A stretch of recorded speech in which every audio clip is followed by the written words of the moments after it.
So I posted a meme saying that you want to find out who your true friends are, just have a wedding.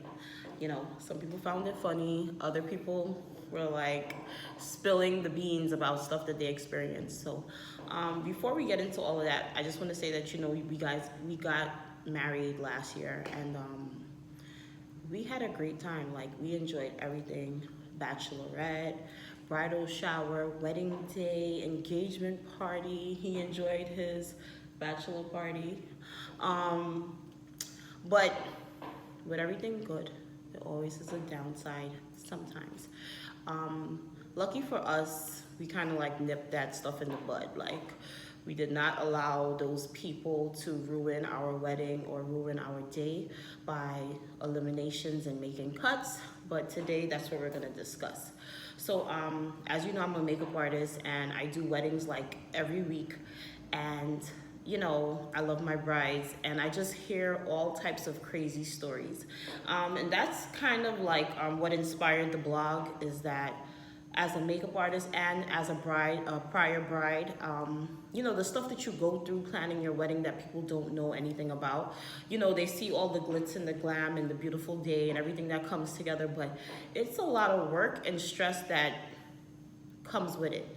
So we really just wanted to touch on that topic today. So,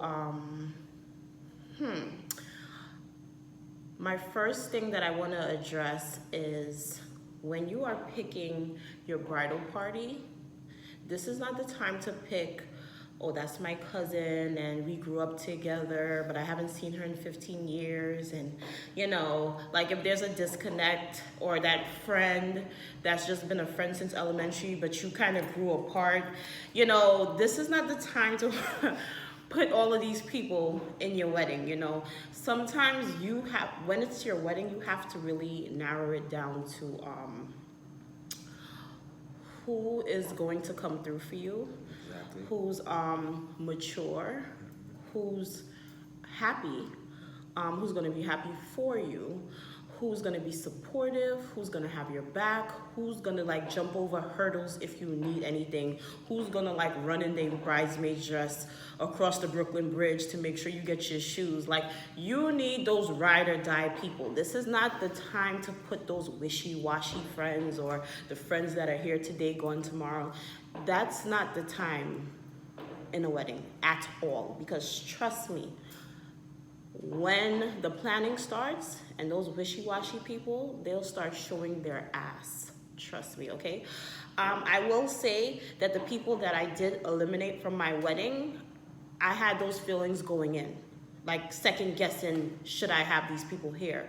But because, you have friendships with people for so long, I kind of overlooked all of the signs that were there, and I tried to make them happy instead of going with my gut feeling. And it kind of backfired in me, but I nipped it in the bud real quick where it didn't ruin my day. So I've been talking a lot. I'm gonna let my husband chime in on his thoughts on that. Yeah, just to piggyback on what you said, is as far as having those ride or die people that jump through hoops for you. That's number one. And then you see how they really feel about you when it comes to do those things. My best man was my cousin, and I love him, great guy.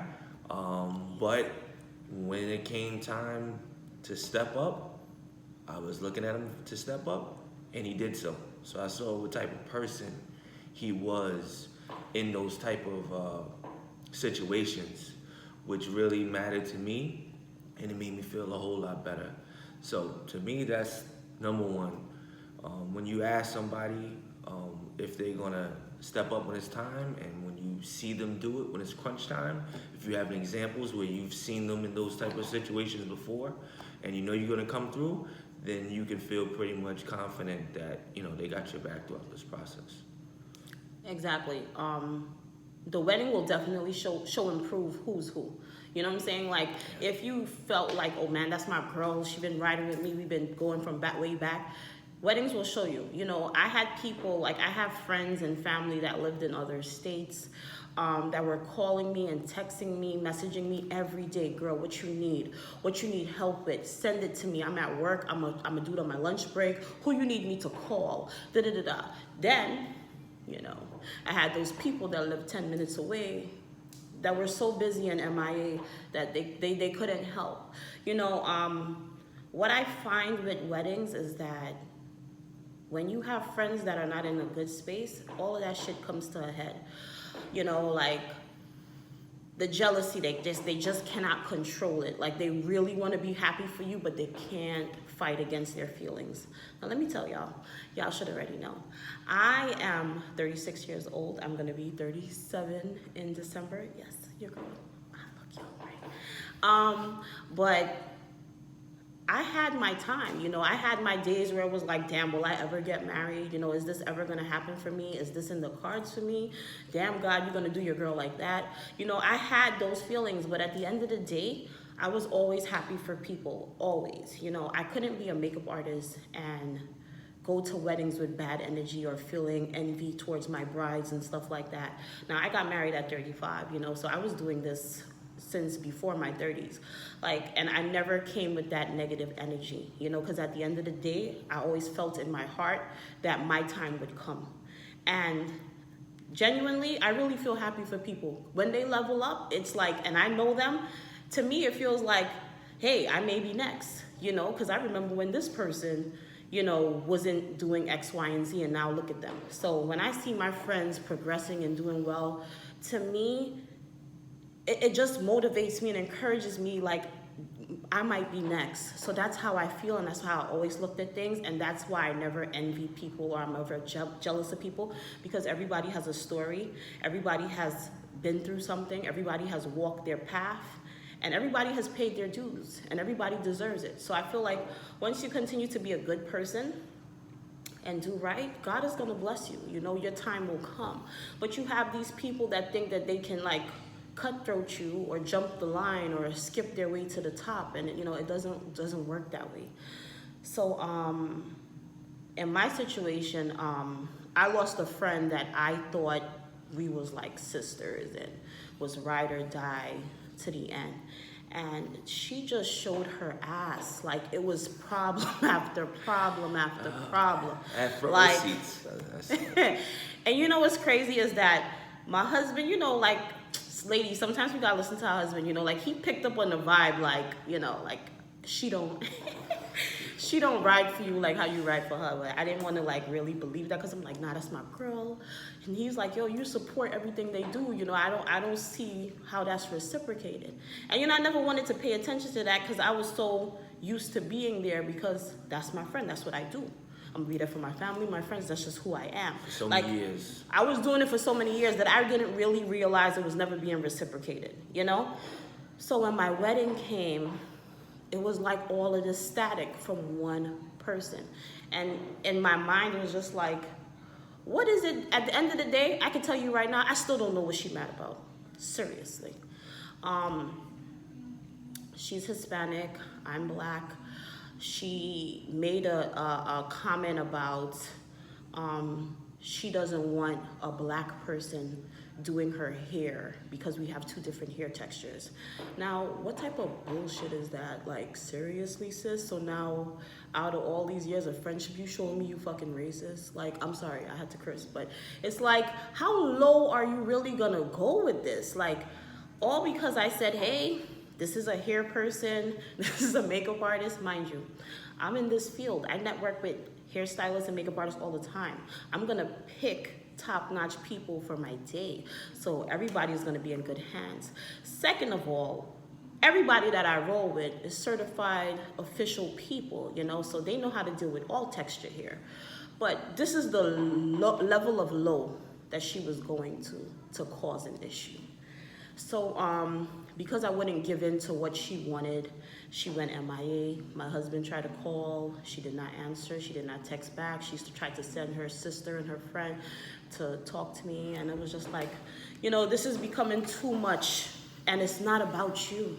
Nope. For once in my life, it's about me. It's my day. And if you can't abide or follow or be a friend or just go with the program like everybody else, you saw our pictures. We had a big bridal party. Everybody else, nobody had an issue. I had 2 friends that bought homes last year. One friend had a son that went to college and she bought a home, and she paid everything, bridal shower. She paid for her flight 2-3 times to come out here to New York for dress shopping, for the wedding, for the engagement party. Never a complaint. Melissa, what else do you need? What else do you need? And then the friend that lived 10 minutes away, oh, I'm so busy, I can't call you back, I can't do this, I can't come down. And when you do it, it's half-assed. Like, this is the stuff that you start to see when you're planning a wedding. Like, so all of that jealousy comes to light. So that wasn't, I know you guys probably like, oh, it was just hair. It wasn't just hair, trust me. It was a lot of things, and that hair thing just was like, really, like, now you come in with the hair, like, you know, like she made a comment like, well, if I got married and I had a Spanish woman doing your hair, like, well, if you want curls and the Spanish woman could do curls, then what's the problem? Like, I don't even understand what you're mad about. This is the stupidity that people, the levels of low they go to try to ruin your day. But you know what? It's not about them. It's about you. So that's just an example of some of the things we were going through. He went through stuff with his friends as well. Well, ex-friends, you know. And you know what? Sometimes you have to understand too, when you get married and you're leveling up in life, like new job, new position, sometimes you outgrow people.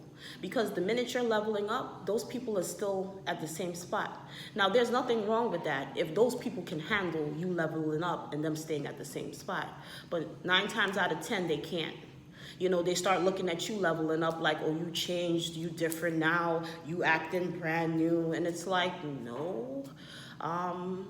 I've worked all my years. I've cried all my tears to get to this point where I meet a beautiful man that loves me and treats me good. Beautiful too, you know? Thank you, honey.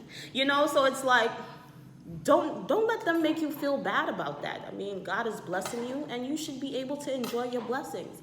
You know, what they're really bad about is that their time has not come yet, and they don't like to witness somebody else getting and receiving their blessings. But that's for them to deal with. That's not for you to deal with. And it especially ain't your time to deal with it during your wedding, okay? They got to take that up with God. Pick up your Bible at night, repent your sins, and talk to God. Like, we're not doing this right now while I need help for my wedding. I'm sorry. Like, people need to grow up, they need to level up, they need to mature, and they need to make better decisions, because a lot of the things that they are dealing with is from the bad decisions that they continue to make. You know, and then when you see somebody progressing and leveling up to marriage and a career and a home and stuff like that, it's because of the good path and the good decisions that they made. You know, they stuck it through. They went through the struggle and all that stuff, and now God is... The time has come. Exactly. So you cannot be salty and bitter when somebody's time comes, because they put in that work. And the same way you may feel you have too, your time just hasn't come yet. But until then, try to be happy for the next person, especially if you know that person was struggling at one point, or they was unhappy, their heart was broken, they was being cheated on. You know, like, a good person.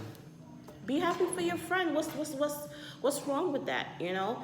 So I'm just here to tell you, don't entertain the nonsense. You know, for you, it may not be something like the hair. It may be, oh, I don't like this dress, I don't like that, and oh, the money, you know, and that's another thing, you know, they complained about the cost. These people had a business that I was supporting. I was paying $150 a month to, you know, go to their facility. And I was never given a friend discount. I didn't expect one because I knew it was a business. Now I have a business. They never wanted to pay for makeup. They never wanted to support the business. But how much longer are you gonna try to use me? You know what I'm saying? Like, so you're allowed to reap the rewards, but I can't?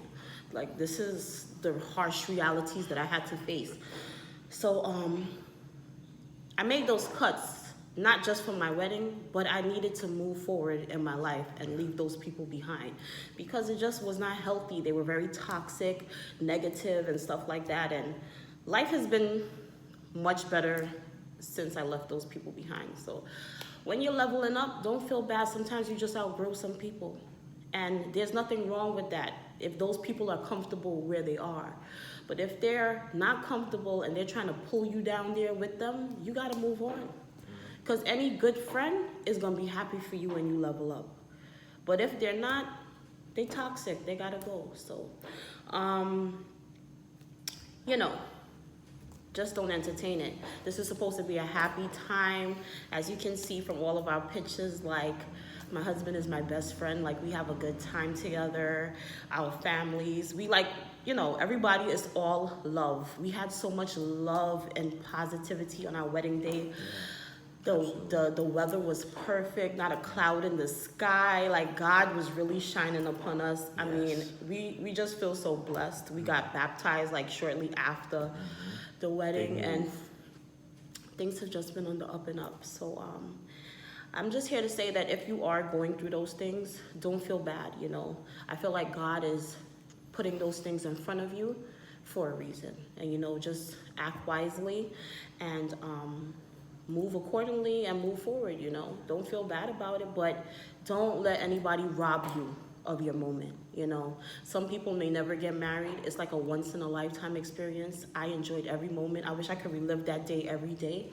My husband, we like joke all the time. Like, he's like, yo, let's get married again this weekend. Like, that's how happy and fun it was, and that's how that's how we felt. So don't let anybody rob you of that experience. It's your time to shine and to be happy, and any real friend is gonna be happy for you in that moment. So I don't know what else. I mean, two things. The first part, dealing with your friends and sharing a big move that you're about to make, whether it's marriage, whether you're sharing a dream with them.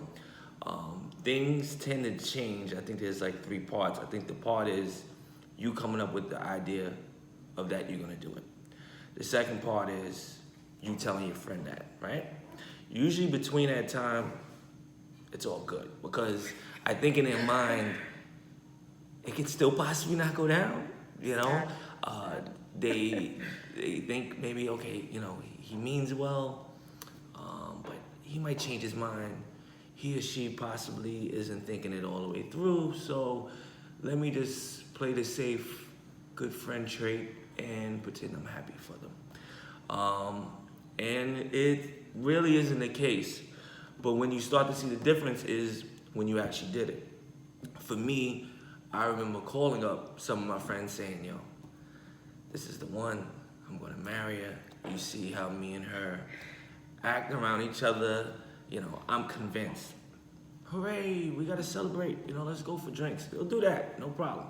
There's no gaps. But when you actually do it, usually it's silence or some type of awkwardness. They can't make it for the celebration after the engagement or the actual engagement. So that's, to me, when it gets tricky. So I think in general, not just with weddings, but big things that you're about to do, you might want to hold back a little bit, or it may not be necessary to tell them right away, or we're kind of, again, these type of changes. So you can try to minimize that or avoid it. The second part is, for me, as far as groomsmen, they were all on board. I had to do some tugging and pulling to get the process going a little bit. But it's guys. It's not exactly the first thing that we think of when we wake up in the morning. So I get it. It took some time, but it was all worth it. We all made it to the finish line, and it was a beautiful thing. But again, you gotta watch people and how they react once you start putting things forth. Pay attention to that, because again, it could sabotage your day. I think they could get you out of character. All these things that may seem subtle. The devil be busy. Yeah, so you got to be in control, and the best way is, again, being on top of these things. What was the third? You said the second. third. I would say the third thing is the aftermath of it. I think the relationship, if you're lucky, is bittersweet. Hers was all the way bitter. Hey! It wasn't all the way bitter. You're not talking to them anymore. You're probably not going to. So yeah. Nah. For me personally, it really didn't have nothing to do with her. When I look back at it, it was more so of me growing and them not being able to grow, not being necessarily ready to grow, them not putting in the work to grow, or maybe they just didn't want to grow. I think there's quite a few people that's like that. Yeah. So that's where the disconnect and the friction came, where me doing something like this, put on such a huge platform and stuff like that, is only gonna create some issues, especially if they're, like she said, not in a good place, in good spirits. So you can't control that, but you know, there's gonna be punches you're gonna be taking, and there's gonna be straws that you're gonna be pulling, and that's just part of the game. You gotta stick with it, especially if this is a decision that you want to make. Yeah. So there's no turning back at that point. So, you know, it is where it is. Yeah. So just to wrap that up, but mine wasn't all bitter. I don't look at it that way. I look at it as a learning lesson and as, you know, another level that I had to overcome. But for my sisters, all of my sisters that held me down, all 6 of them, I love them. We grew even closer. I love them stronger and harder. Like, they held me down for the wedding day. You know, they made sure every moment was beautiful. And because I had that drama, it's like everybody was just like, nah, Melissa, like, bump all that BS. Like, this is your time and we turning up, like, for the rest of it. And I had such an amazing bridal shower, a bachelorette, everything. The wedding was just flawless. Everything you see in the pictures was no show. That was just God, them blessings. So, you know, we had to clear out that cloud to get to the sun. So, you know, you live and you learn. But piggyback off of what my husband said, you know, it's growing. When we have a child, I heard, you know, there's things that you go through with that too. When you get a home, you know, it's about leveling up. But like I said, if you're putting in your work and you're doing what you have to do, you should never be intimidated or jealous of the next man leveling up, because you on your journey too. And when you focused on yourself, you ain't got time to be focused on what this one doing and that one ain't doing, and oh, they got this and got that. You got too much idle time if what you do is pay attention to what I do and how I'm changing and how I'm leveling up. Why are you so focused on me? Focus on yourself, you know. It's holding you back. You know, you become self-conscious. You question things more. Insecurities. Look deeper into things. It's not even necessary. You're supposed to be moving forward. You're supposed to be, taking note here and there, but you're supposed to be improving each day. Yeah. You move at a different speed versus somebody else. And everybody is created different. So with that alone, you're gonna just go crazy trying to keep up with that person. Yeah. Everybody got different responsibilities, obligations, different schedules. So I mean, you know, as long as you're getting better every day, that's something to be excited about, and you're becoming greater, and that should be good enough. See why I love this man? He's such a genius. Yeah. He's so cute. So to wrap things up, guys, we will try to post a video every week. Just I can't. Just DM us, email us. We still have Mima on Cloud Fetty. That's our website blog. You can message us there, or you can DM us on Instagram. He's Fetty Gusto on Instagram. I'm Mima Creations. Or on my regular email, whatever. Reach out to us. Cloud Fetty, the YouTube channel. Please subscribe. Exactly. Please like. Please comment. And all that good stuff. Agree, disagree. We welcome all of that. Thank you so much for tuning in. And let's talk. I know a lot of you want to know more about our relationship, and you know, it's so many, you know, such a dynamic between the two of us. So we're here to share. You know, we were once 2 people trying to figure it out and bring it all together. Yeah. So we're here to spread our love and knowledge and blessings with you guys, because we feel like God has blessed us and we want to share our blessings with you. So thank you for tuning in, and stay tuned for the next topic. Bye.